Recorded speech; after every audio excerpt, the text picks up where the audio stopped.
नमस्कार साथियों, मैं हूं सूरज द्विवेदी। आप लोग देख रहे हैं खबर पत्ती। आज हम एक ऐसी शख्सियत से मिले हैं जिनका नाम डॉक्टर भृगु कुमार मिश्र जी है और इन्होंने अपने जीवन के अधिक समय वायुसेना में भी योगदान दिया है। और अब ये मिश्र जी एक विशेष प्रकार की यात्रा पर निकले हैं जो कि हमको जानकारी देती है ब्राह्मण के ऊपर।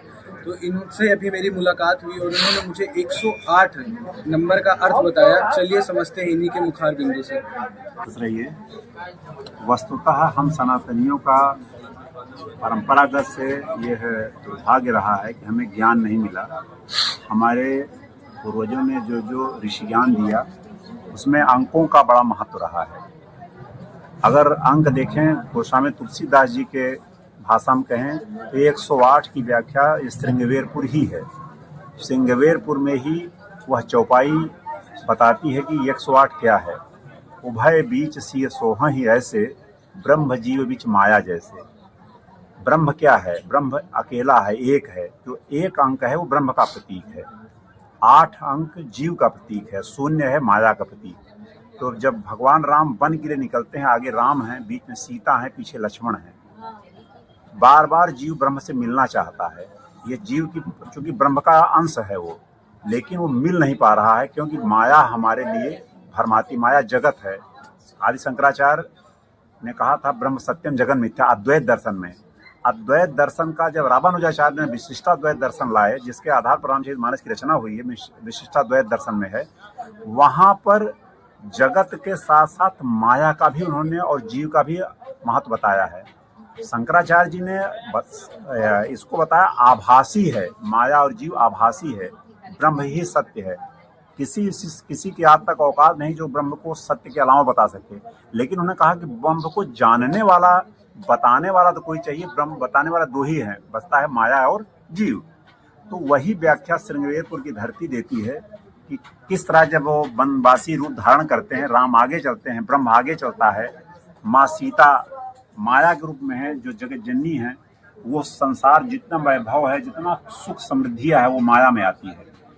माया के नजदीक जीव है जो 8 है। 8 तरह के जीव पैदा हुए हैं, पिंडज, स्वेदज, जलज, 8 तरह के। तो मूल प्रवृत्ति 108 की व्याख्या यह है। आम बच्चों को समझाने के लिए हम सीताराम अगर आप लिखिए, अगर इनकी जो अपने नागरी लिपि में जिनका अक्षरों का मान है, उन मानों को जोड़ेंगे तो 108 आएगा।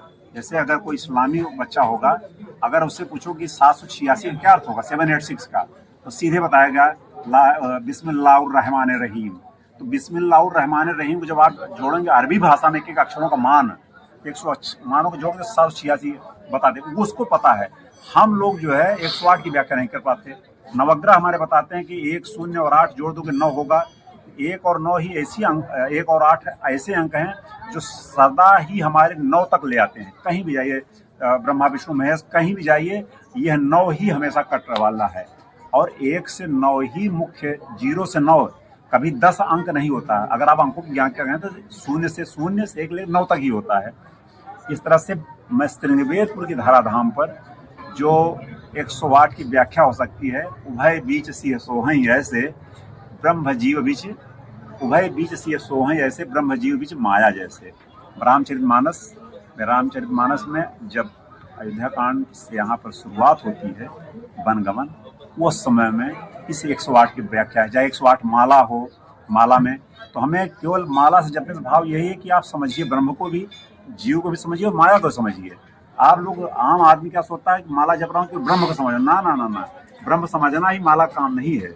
माला का काम है 108 का समझना। 108 समझना मतलब परिवार भी समझोगे, ब्रह्म भी समझोगे, समाज भी समझोगे, धर्म भी समझोगे। तो इस तरह से गोस्वामी तुलसीदास जी ने जो 108 की व्याख्या की है वो इस तरह ही है। धन्यवाद।